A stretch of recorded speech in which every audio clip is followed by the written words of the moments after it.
समाधि प्रकाशक आचार्य पंडित तोडरमल यांनी लिहिलेला हा ग्रंथ आहे.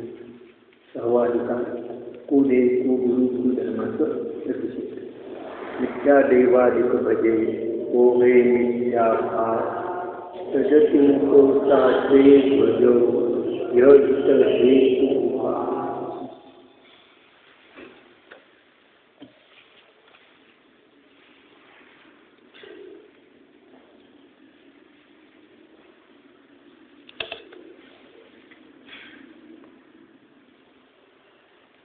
नंबर 186. शेवटचा पॅरेग्राफ. अब अधिक क्या कहे. अजून अधिक काय सांगायचं आहे. जिनमत कुवेश धारण करते है ते महापाप करते हैं. जिनमतामध्ये जे कुवेश धारण करतात ते काय करतात. महापाप करतात. अन्य जीव तो उनकी शुश्रूषा आदि करते हैं वे भी पापी होते हैं. आणि अन्य जीव देखील जे त्यांचं सेवा शुश्रूषा वगैरे करतात, वंदनादिक करतात, नमस्कारादिक करतात, ते देखील वे भी पापी होते हैं. पद्म पुराण में यह कथा है कि श्रेष्ठी धर्मात्मा ने चारण मुनियों को भ्रम से भ्रष्ट जानकर आहार नहीं दिया. तब जो प्रत्यक्ष भ्रष्ट है उन्हें दाना ही देना कैसे संभव है. पद्म पुराणामध्ये कथा येते ना. ते मुनी आहेत ते चारणधारी होते आणि चतुर्मास असताना शेवटच्या दिवशी ते आहारासाठी त्या गावामध्ये आले आणि मुनींना कल्पना नव्हती त्या ठिकाणी की मुनी कसे आहेत, चतुर्मासात कसा विहार केला, म्हणजे हे भ्रष्ट आहे असं समजून त्याने त्यांना आहारादी दिलं नाही. तरी सुद्धा त्यांची स्तुती केलेली आहे परीक्षा प्रधानी असल्या कारणाने. मग जे प्रत्यक्ष भ्रष्ट आहे, 28 गुणाचं पालन करत नाही, परिग्रहधारी आहे, तत्वाच्या विरुद्ध कथन करतात, अशा भ्रष्ट मुनींना त्या ठिकाणी दानादिक देणं कैसे संभव आहे. पुन्हा त्या दृष्टीने लक्षात आल्यानंतर इथे चारणवृत्तीधारी मुनी आहे त्याच्या जवळच्या जंगलामध्ये ते होते त्या ठिकाणी आणि चारणवृत्ती असल्या कारणाने ते या ठिकाणी आले असं समजल्यानंतर त्याने जाऊन त्या ठिकाणी पुन्हा क्षमा याचना केली, पश्चाताप केला. अशा प्रकारे कथा पुराणामध्ये आलेली आहे. म्हणजे त्या ठिकाणी हेतुकाजीला की परीक्षा प्रधानी बनण्याची हे दिलेली आहे. देवशास्त्र गुरु असो परंतु परीक्षा करो त्या ठिकाणी. आणि आपल्यामध्ये वितराग परिणाम कसे उत्पन्न होते. लोकांना परिणामाची ओळख नसते. पुण्य परिणाम काय, पाप परिणाम काय आणि धर्म परिणाम काय, वितराग परिणाम काय, याची परिणामाचीच ओळख नसते ना. मुख्य शास्त्राचा हेतू तर परिणामाची ओळख आहे आणि परिणामाची ओळख झाल्याशिवाय पुण्य कसं करणार, त्या ठिकाणी पापाचा परिहार कसा करणार, धर्मरूप परिणाम कसे उत्पन्न होणार. त्या जैन कुलामध्ये उत्पन्न होऊन देखील पुण्याला धर्म मानणारे 99% लोक आहेत. त्यागी गणामध्ये देखील 90% लोक असे आहेत की पुण्य करा म्हणजे धर्म होईल. तत्वाची गोष्ट न सांगता वितराग भावाला धर्म पसंत न करता जैन धर्म वितराग भाव स्वरूप आहे आणि पुण्य करा म्हणजे धर्म होईल. पण पुण्य कशाला म्हणतात याचा पण पत्ता नाही. पुण्य कशाला म्हणतात. पुण्य काही शरीराच्या क्रियेने पुण्य होतं काय, परिणामाने पुण्य होतं. मंद कशाय झाल्याशिवाय, परहृदयाच्या प्रती मोह कमी झाल्याशिवाय, सुद्धा अभ्यासामध्ये रुची उत्पन्न झाल्याशिवाय, त्या ठिकाणी व्रताधिकाचे भाव झाल्याशिवाय पुण्य कसं उत्पन्न होतं. परिणामाने पुण्य होतं, परिणामाने पाप होतं आणि परिणामाने धर्म होतं. परिणामाची ओळख. कोणते परिणाम पापरूप आहे, कोणते परिणाम पुण्यरूप आहे. क्रिया तर शुभ करतो, आतमध्ये पापरूप परिणाम सुटलेले नसतात. मोहरूप परिणाम, आसक्तीरूप परिणाम, ईर्ष्या असूयारूप परिणाम, अहंकाररूप परिणाम, सगळे पापरूप कारण आहेत. त्याच्या परिणामाची ओळखच नसते. त्याला वाटतं माझे परिणाम चांगले आहेत. त्या ठिकाणी परिणामाची ओळख नसते. कोमल परिणाम कसे असतात त्याची माहिती नाही त्या ठिकाणी. आणि कठोर परिणाम त्या ठिकाणी बाहेरून क्रिया तर देखादेखी करतो, दाखवण्यासाठी करतो त्या ठिकाणी. या क्रिया केल्या म्हणजे मी धर्मात्मा झालो होतो, त्या क्रियेमुळे तो स्वतःला धर्मात्मा मानतो. परंतु धर्मात्मा होतो तो परिणामाने धर्मात्मा होतो, परिणामाने पुण्यात्मा होतो आणि परिणामानेच पापात्मा होतो. इथे गोष्ट त्यात. म्हणून परिणामाची ओळख करणं आवश्यक आहे. पुढे सांगतायत 187 पानावर.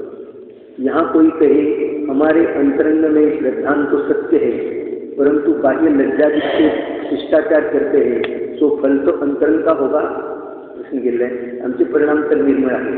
आमचे परिणाम तर कुदेव कुगुरु कुशास्त्राला अनुमोदन देण्याचे नाही, परंतु बाहेरून शिष्टाचार पालन करण्यासाठी, समाजामधले रीतिरिवाज वगैरे त्याचं पालन करण्यासाठी है ना. असं होतं ना, समाजामध्ये आपण राहतो म्हणजे समाजातल्या रीतिरिवाजाचं पालन केलं पाहिजे ना, नाहीतर मग त्या ठिकाणी लोक कसे आम्हाला विचारणार, त्या ठिकाणी आपला मोठेपणा कसा सिद्ध राहणार. अशा प्रकारे त्या ठिकाणी लज्जा दिसते ना. आमच्या अंतरंगामध्ये श्रद्धांतर आहे, त्यांना भजायचं नाही, असं करायचं नाही, हे करायचं नाही, ते करायचं नाही, श्रद्धांतर आहे, परंतु बाह्य लज्जा दिसते. नाही हे केलं तर समाजातले लोक आमच्याकडे येणार नाहीत, आम्हाला विचारणार नाही, आपण पण त्यांच्याकडे गेलं पाहिजे, ते पण आपल्याकडे आले पाहिजे. अशा प्रकारे लज्जा दिसते, शिष्टाचार करते.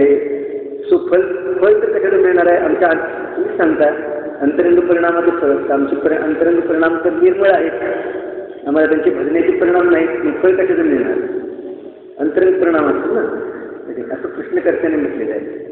आम्ही जो शिष्टाचार बाहेरचा पालन करतो आहे त्याचं काही फळ मिळणार नाही, कारण बाह्य क्रियेचं फळ शून्य आहे. उत्तर षटपाहुड में लज्जादिक वंदनादिका निषेध बदलाया था. षटपाहुडमध्ये लज्जादिकाने वंदनादिक करण्याचा निषेध सांगितला होता. जेवी परंतु तेथील जाणत असून देखील लज्जा गारव भयेन तेथील नक्की बोलून पावन गुणमौल्यमाना. असा एक श्लोक येऊन गेला ना गाथा. जेवी परंतु तेथील जे पाया पडतात, दर्शन करतात, वंदना करतात किंवा अनुमोदन देतात लौकिक कार्याला वगैरे, जेवी परंतु तेथील जाणत असून देखील कसं लज्जा गारव भयेन तेथील नक्की बोलून त्यांना देखील सम्यक दर्शन ज्ञान चारित्र्याची प्राप्ती होत नाही. पाप मात्र अनुमोदन दिल्याचं तेच लागतं. तर या ठिकाणी लज्जा दिसते. सूत्र पाऊलमध्ये 19वी गाथा आहे. लज्जा दिखते वंदनादिक का निषेध बताया था, वह पहले ही कहा था. कोई जबरदस्ती मस्तक झुकाकर हाथ जुड़वाए तब तो यह संभव है कि हमारा अंतरंग नहीं था, परंतु आप ही मानादिक से नमस्कारादिक करें, वह अंतरंग कैसे न कहे. आलं उत्तर लक्षात. जर जबरदस्तीने कोणी नमस्कार आदिक वगैरे करवे, जबरदस्तीने त्याला यायला लावे, त्या ठिकाणी हळदी कुंकू वगैरे असेल तर त्या ठिकाणी काय सत्यनारायण जबरदस्तीनं नाही आला तर तुम्हाला फाशी घेऊ, शिक्षा करू, दंड करू वगैरे, जर जबरदस्ती असेल तर आम्हाला मान्य आहे की तुमचे परिणाम नाही पण तुम्हाला जावं लागतं. तूच मानाधिकाच्यासाठी दिले ना त्या ठिकाणी. परंतु आप ही मानाधिक से नमस्काराधिक करे, मानाधिकाच्या द्वारे हे कृत्य करतो आहे. वहा अंतरंग कैसे न कहे, मोठेपणासाठी स्वतःच्या तूच हे कृत्य करतो आहे आणि जो आहे त्या अंतरंग आमचे परिणाम नाही, तर हे कसे शक्य आहे. किसी कोई अंतरंग में तो मांस को बुरा जाने, परंतु रागादिक को भला मनवाने वाले को मांस भक्षण करे तो उसे वृत्ति कैसे माने. अंतरंगामध्ये आमचे परिणाम तर असे की मांस भक्षण वगैरे वाईट आहे, परंतु राजादिक को भला मनवाने को मांस भक्षण करे, परंतु राजाधिकाकडून आपली स्तुती करून घेण्यासाठी वगैरे त्या ठिकाणी मांस भक्षण वगैरे करवे तर तो वृत्ती कसा मांडला जाईल.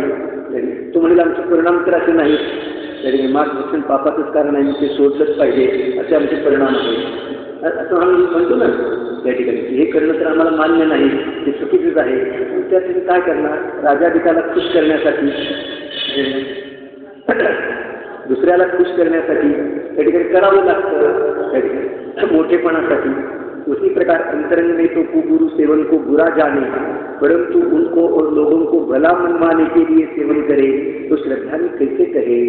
तसं या ठिकाणी कुगुरु वगैरे आहेत, त्यांचं सेवन अंतरंगातून चुकीचं आहे, वाईट आहे असं तर माने, परंतु त्यांना खुश करण्यासाठी, इतर लोकांना खुश करण्यासाठी, त्या ठिकाणी कुगुरूला खुश करण्यासाठी, लोकांकडून भलं मनविण्यासाठी त्यांचं सेवन करे, त्याचं श्रद्धानं अभिप्राय होता है. इसलिए बाह्य त्याग करने को ही अंतरंग त्याग संभव है. म्हणून बाह्य त्याग करण्यावरच अंतरंग त्याग संभव आहे. इसलिए जो श्रद्धालु जीव है उन्हें किसी प्रकार से भी कुगुरुओं की शुश्रूषा आदि करना योग्य नहीं है. म्हणजे खरोखर जिनधर्माचे श्रद्धानी आहे, खऱ्या देवशास्त्र गुरुचे श्रद्धानी आहे, जिनवाणीवर ज्यांचा अतूट विश्वास आहे, पूर्ण श्रद्धान आहे, त्या ठिकाणी त्याने कुठल्याही प्रकाराने कशासाठी पण रागा लोभाने वगैरे त्या ठिकाणी लोकांनी चांगलं म्हणावं वगैरे म्हणून लोकांना खुश करण्यासाठी, कुगुरूला खुश करण्यासाठी त्यांची सेवा शुश्रूषा करणं योग्य नाही. येथे गोष्ट लक्षात. इस प्रकार कुगुरु सेवन का निषेध किया. अशा प्रकारे कुगुरु सेवनाचा निषेध केला. यहाँ कोई कहे किसी तत्व श्रद्धाने को कुगुरु सेवन से मिथ्यात्व कैसे हुआ. पुन्हा आणखी एक प्रश्न केला. एखादा जीव तत्वश्रद्धाने आहे आणि त्याने कुगुरु सेवन तेवढ्या सेवनाने तत्वश्रद्धा म्हणजे सम्यक दर्शन. सम्यक दर्शनाचं लक्षण तुम्ही काय केलेलं आहे. तत्वश्रद्धा. आणि तो तत्वश्रद्धाने आहे आणि बाहेरून कुगुरूचं सेवन वगैरे करेल. तत्वश्रद्धानाला काय धक्का आला का त्याच्या. तो मिथ्यात्व कसा होईल असा प्रश्न त्याने प्रश्न केलेला आहे. कारण सम्यक दर्शनाचं लक्षण तत्वश्रद्धा आहे आणि तुम्ही म्हणताय कुगुरूचं सेवन केलं तर तो मिथ्यात्व होईल. मग मिथ्यात्वाचं लक्षण काय आहे असा प्रश्न येईल ना. बाहेरची क्रिया आहे ते मिथ्यात्वाचं लक्षण आहे का अंतरंग तत्वश्रद्धाने सम्यकत्वाचं लक्षण आहे. उत्तर दिलं. जिस प्रकार शीलवती स्त्री पर पुरुष के साथ प्रकार की भांति रमण क्रिया सर्वथा नहीं करती. ज्याप्रमाणे शीलवती स्त्री आहे ती परपुरुषाबरोबर स्वतःच्या पतीप्रमाणे रमण क्रिया सर्वथा करू शकत नाही, करत नाही. उसी प्रकार तत्वश्रद्धानी पुरुष कुगुरु के साथ सुगुरु की भांति नमस्कारादि क्रिया सर्वथा नहीं करता. दृष्टांत देऊन सांगितलं.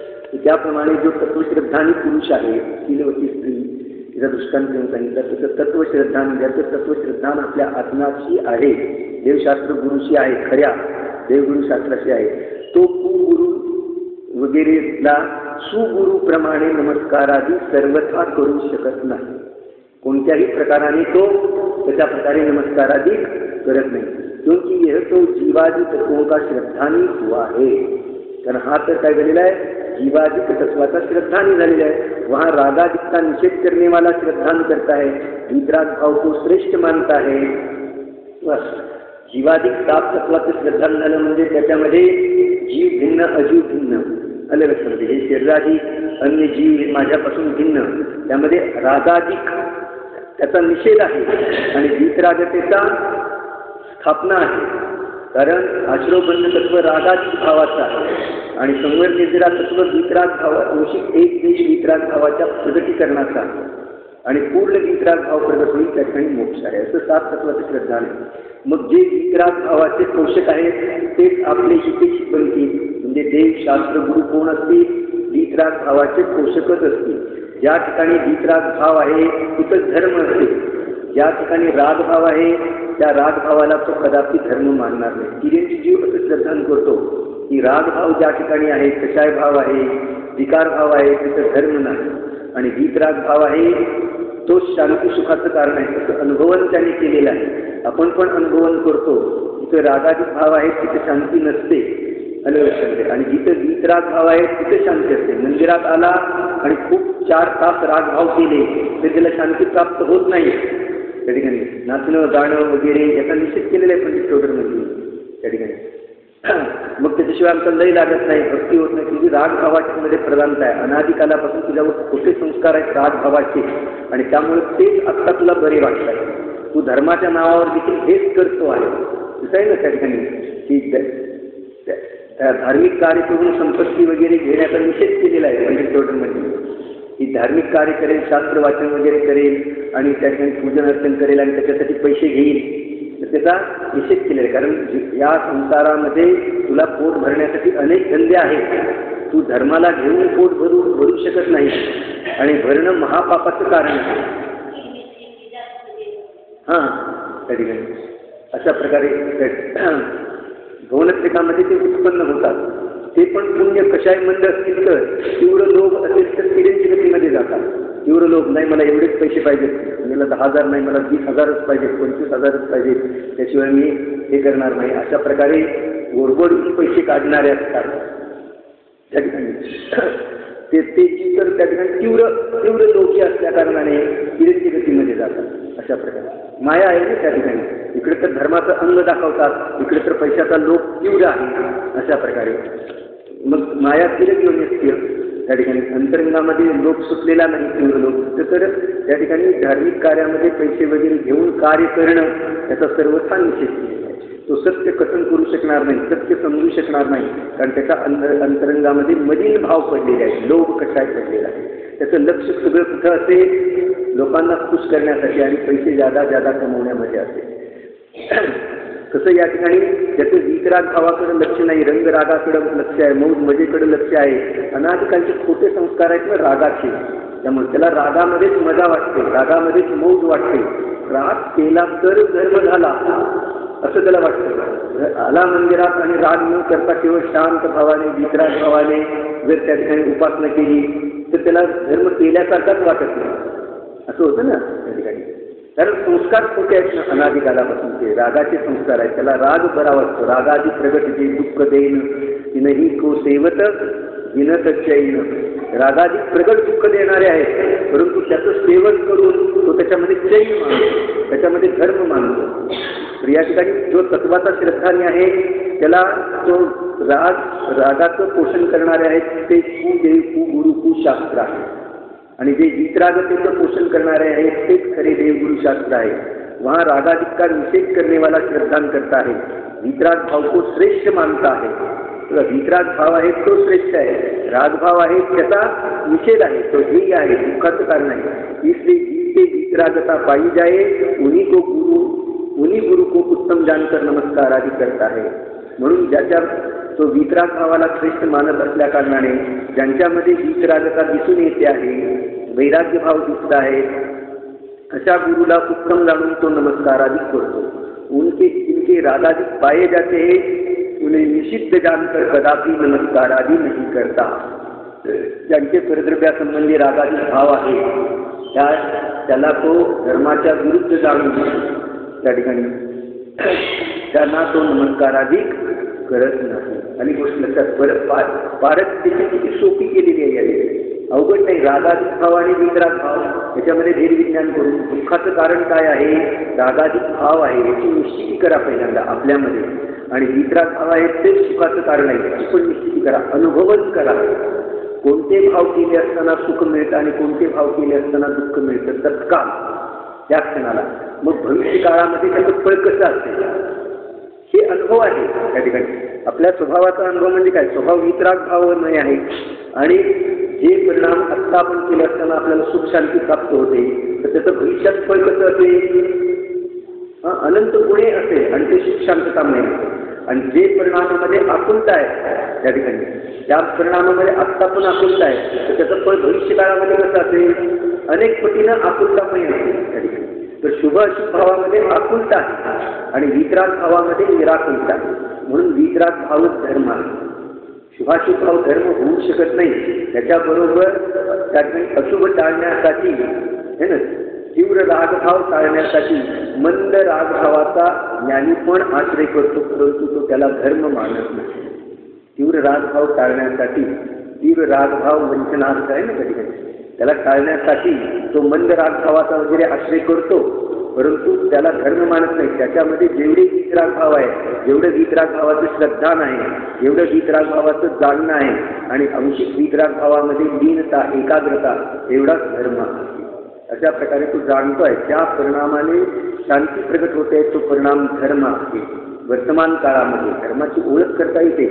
आपण आतापर्यंत धर्म ज्या परिणामाने शांती प्रगट होते, धर्म केला आणि शांती प्रगट झालीच नाही तर मी धर्मच केला नाही.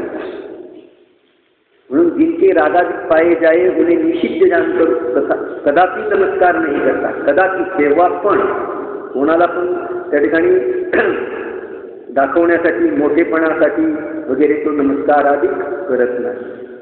कोई कहे जिस प्रकार राजादिक को नमस्कार करता है उसी प्रकार इनको भी करता है. पुन्हा आणखी त्या ठिकाणी जसं राजाधिकाला आपण म्हणतो रस्त्याने चालणारा त्या ठिकाणी कोणी पुढारी वगैरेंना पुरुष नमस्कार करत नाही का, तसं करायचं. त्याला काय दिलं आणि पटतंय की नाही का, रस्त्याने जाताना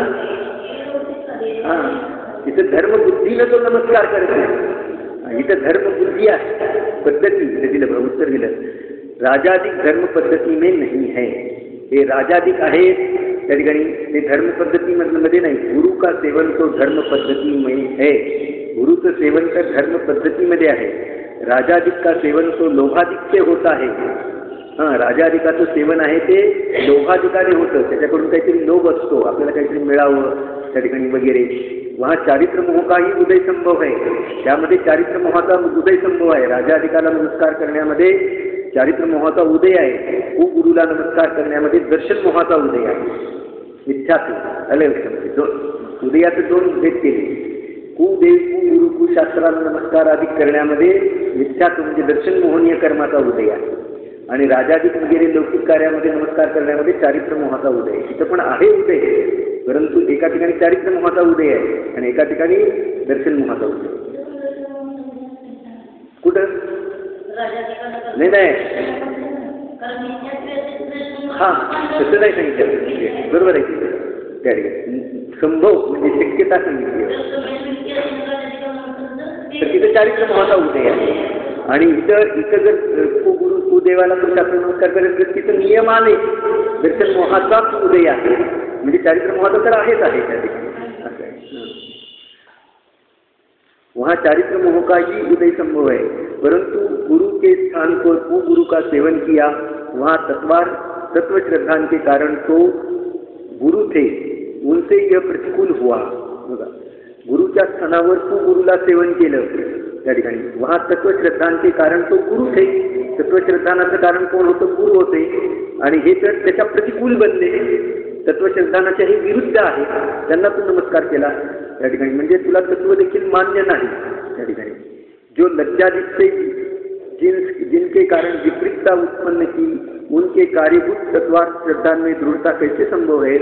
जो लज्जाधिक वगैरे कारणाने जे विपरीतता उत्पन्न करतायत असं कार्य त्याच्या तत्वश्रद्धानामध्ये दृढता कशी संभव आहे. इसलिए वहाँ दर्शन मोह का उदय संभव है. म्हणून त्या ठिकाणी दर्शन मोहाचा उदय संभव आहे. तत्वश्रद्धानामध्ये दृढ असलं पाहिजे आले लक्षामध्ये. जो तत्वश्रद्धानामध्ये दृढ आहे तो लज्जाधिकाने, भयाने, गर्वाने कोणाला नमस्कार करणार नाही धर्म पद्धतीमध्ये. इस प्रकार कुगुरुओं का निरूपण किया. कुधर्म का निरूपण और उसके श्रद्धानादि का निषेध. कुदेवाचं निरूपण केलं, कुगुरूचं निरूपण केलं. आता कुधर्माचं निरूपण करतायत आणि त्याच्या श्रद्धानाचा निषेध करतायत.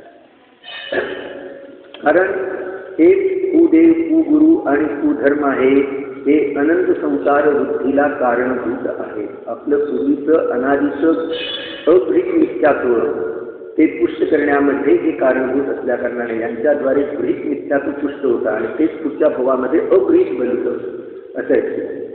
म्हणून पहिल्यांदा अगृहीत मिथ्यात्व सुचतं की गृहीत मिथ्यात्व सुचतं? पहिल्यांदा गृहीत मिथ्यात्व सुचतं. म्हणजे खोट्या देवगुरुशास्त्राला भजणं पहिल्यांदा सुचतं त्या ठिकाणी. खऱ्या देवगुरुशास्त्राची ओळख होते. खऱ्या देवशास्त्र गुरुला वीतरागतेशिवाय आणि वीतरागतेच्या प्राप्तीशिवाय मी कशाला नमस्कार करणार नाही अशा प्रकारे निर्णय होईल तर गृहीत मिथ्यात्व सुचेल. आणि तत्वाप्रमाणे विचार करेल, तत्वश्रद्धान करेल, जीव अजीव आश्रबंध समर निर्जिरा मोक्ष त्या ठिकाणी. तर त्या ठिकाणी रागाधिकाचा निषेध आहे. त्यामध्ये वीतरागतेची प्राप्ती आहे. आश्रबंध तत्व आहे ते रागाच्या मुळं आहे. त्याचं कारण राग आहे. संवर निर्जिरेचं कारण वीतरागता आहे. मोक्षाचं कारण वीतरागता आहे. आणि अशा प्रकारे तत्वाचा विचार करेल तर अगृहीत मिथ्यात्व पण सुटून जातं. खऱ्या देवगुरुशास्त्राचा निर्णय करेल तर गृहीत मिथ्यात्व सुटतं आणि तत्वाचा निर्णय करेल तर अगृहीत मिथ्यात्व सुटून जातं. अशा प्रकारे गृहीत आणि अगृहीत मिथ्यात्व सुटेल तर सम्यक दर्शन प्रगत होतं. म्हणून या ठिकाणी कुधर्माचं निरूपण आणि उसके श्रद्धानादि का निषेध करते. अब कुधर्म का निरूपण करते हे. कुधर्म काय आहे त्याचं निर्वहन करतात. धर्म काय आहे हे पुष्कळ लोकांना माहीत नाही. धर्माच्या नावावर अधर्म करतात. अलग धर्माय पापाने समाचरणची. धर्माच्या नावावर पुण्य पण राहिलं पाप करतात. कारण पुण्य कसं होतं हे माहीत नाही. पुण्य त्यांना वाटतं शरीराच्या क्रियेने पुण्य होतं, पैशाने पुण्य होतं. पुष्कळशी त्यागी मुनी वगैरे तर हे समजा की त्या ठिकाणी पैशाने धर्म होतो. पैशाने पुण्य पण होत नाही, धर्म कसा होईल? पैशाने पुण्य तरी होतं की नाही? का होत नाही?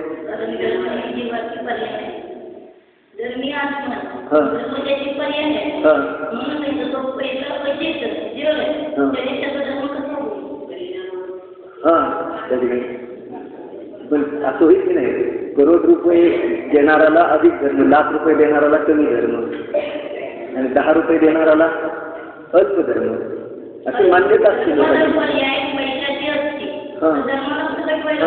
परंतु अशा प्रकारे पैशाने धर्म होतो.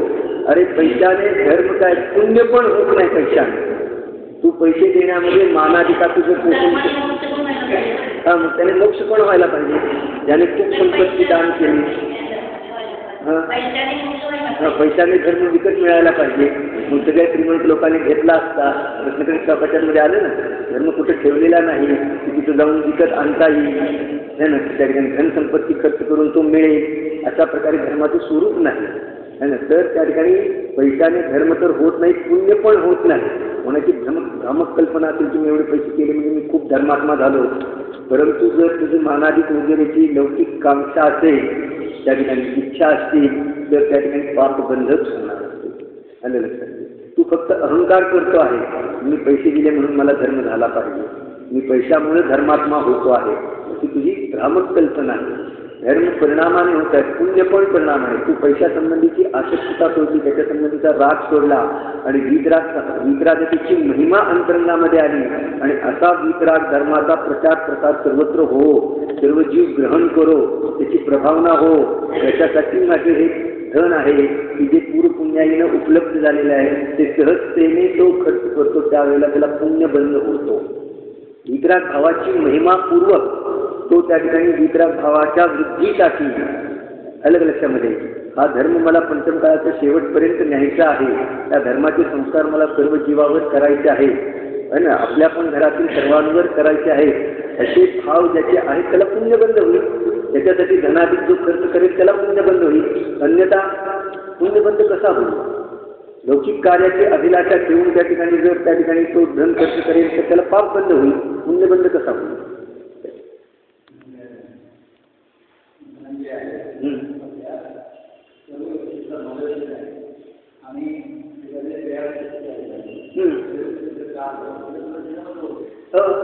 धनाची क्रिया मी धन देऊ शकतो ही मान्यता पण घेतली आहे. धनाची क्रिया मी करू शकतो.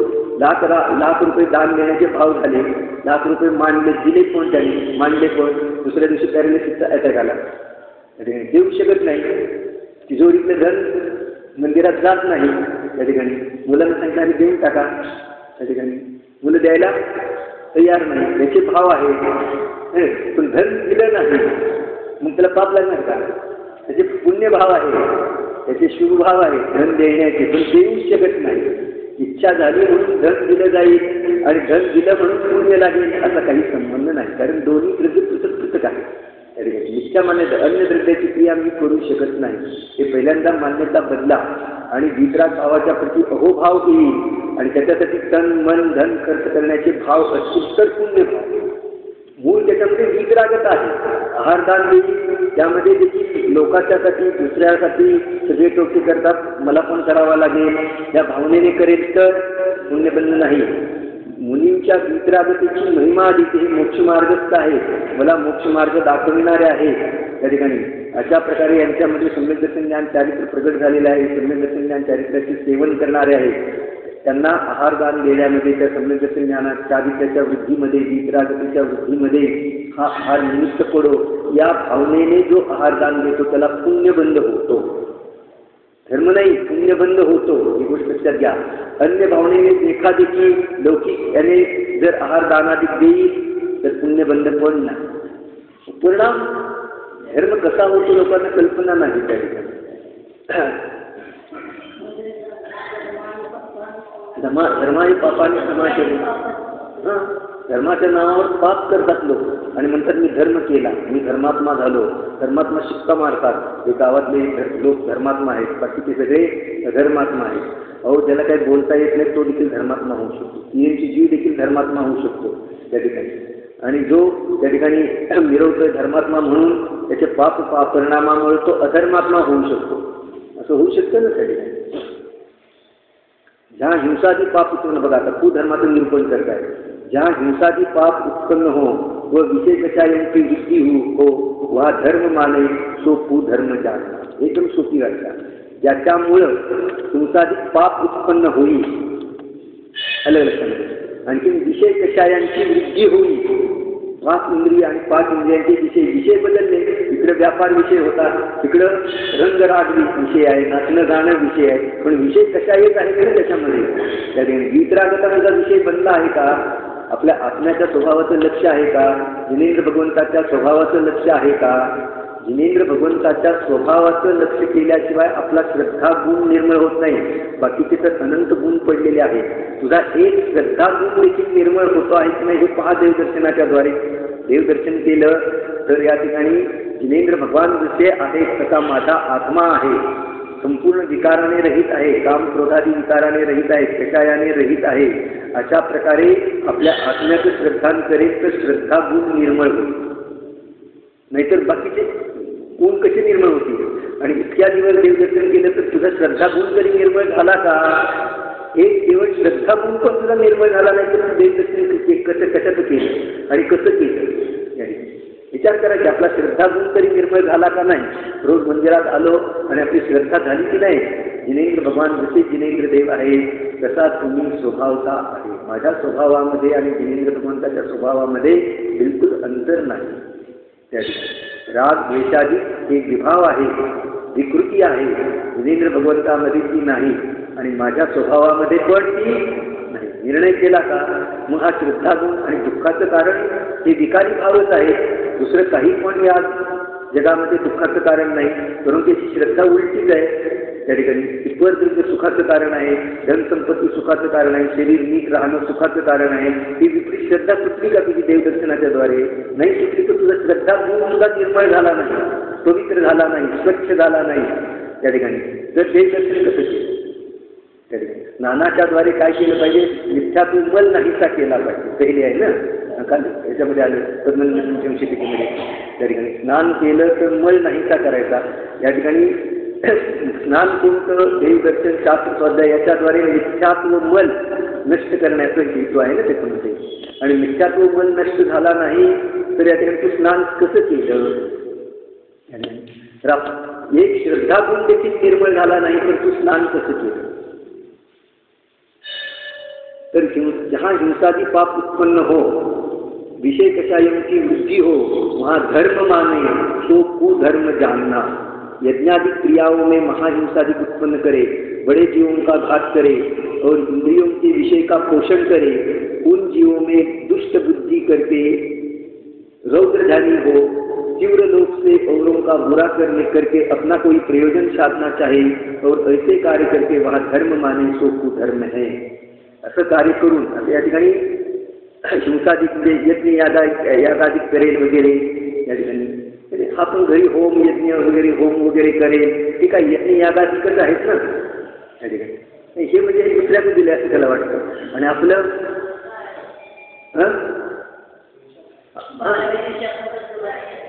हो 12व्या दिवशी आपण त्या ठिकाणी वृद्धी काढून जिनेंद्र भगवंताचं पूजन करतो. 13व्या दिवशी ठीक आहे, नाही करत. आम्ही तर केला नाही, माझ्या आयुष्यामध्ये जर आजपर्यंत केला नाही. ते इतरांची आहे, वैदिकांची आहे. त्या ठिकाणी विवेक पाहिजे ना. असं कुठं सांगितलेलं आहे, असं कशात सांगितलं आहे, ते केल्याने काय होईल आणि नाही केल्याने काय होईल, दोन्ही विचार केला पाहिजे. आपल्याला तर एक देवशास्त्र गुरु आहेत, तेच जे आहेत देवशास्त्र गुरुच आपले हितेशी आहेत. त्या ठिकाणी सर्व प्रकाराने आपलं रक्षण करणारे कोण आहेत? देवशास्त्र गुरु आहेत. त्यांच्याशिवाय मी कशाला शरण जातो आहे? कोणाला शरण जाणार? त्या ठिकाणी आणि अन्य कोणाला शरण जाऊन पण उपयोग नाही. सर्व प्रकाराने विवेक जागृत ठेवून कार्य केलं पाहिजे. म्हणून सांगितलं या ठिकाणी हे यज्ञ यागादिक सांगितले म्हणजे ते इतर लोक करतात. त्या ठिकाणी दुसऱ्या जीवांची हिंसा वगैरे ते इतर लोक करतात, आपण नाही करत असं याला वाटतं. तू पण तुझं पूजन अर्चन वगैरे करताना काय करतो आहे? त्या ठिकाणी इथे एक रोज त्या पेटीवर तिळगुळ चढवतो, 3 किंवा 4 तिळगुळ रोज आहे. हे एक ती रोज चढवतो त्या संक्रांतीपासून. आणि तिथं मुंग्यांची काळी मुंग्या इतक्या असतात, सवाच्या सवा असतो, ते दिसत नाही, हल्ल्यानंतरच दिसतात. आणि कोणी एकदम त्याच्यावर काही वाटी ठेवली हे ठेवलं तर त्या ठिकाणी भांडं ठेवलं मरणार. 2-3 तिळगुळ असतात फक्त त्याच्यामध्ये. आणि त्याला मुंग्याला कसं खूप ठेवतो आपल्याला माहीत नाही, कोणी असेल त्या ठिकाणी तर त्या हा विवेक पाहिजे. याच्यामध्ये हिंसा होते आहे की नाही, त्या मुंग्याची लाईन खालून चाललेली आहे, त्या टेबलवर गेली, टेबलवर आहे त्या ठिकाणी, अशा प्रकारे हिंसा होते की नाही, ती पाय पडतो आहे. अशा प्रकारे विवेकपूर्वक धर्म केला पाहिजे तर पुण्यबंध तरी होईल. धर्माच्या प्रति प्रेम, आत्मस्वभावाच्या प्रति प्रेम, वीतरागतेच्या प्रति प्रेम हे पुण्यबंधाचं कारण. पुण्यबंधाचं कारण आपले परिणाम आहे आणि ते कसे आहेत? वीतरागतेच्या प्रति प्रेम, देवशास्त्र गुरूच्या प्रति प्रेम, अहिंसेच्या प्रति प्रेम. हे प्रेम आतमध्ये आहे ना, तर ते पुण्यबंधाचं कारण. त्याप्रमाणे निमित्त रूपाने तशा क्रिया पण त्याच्या होतील. अन्यथा आत प्रेम नाही तर क्रिया पण कशा होतील त्या ठिकाणी, एकादेखी होतील. ओम नमः.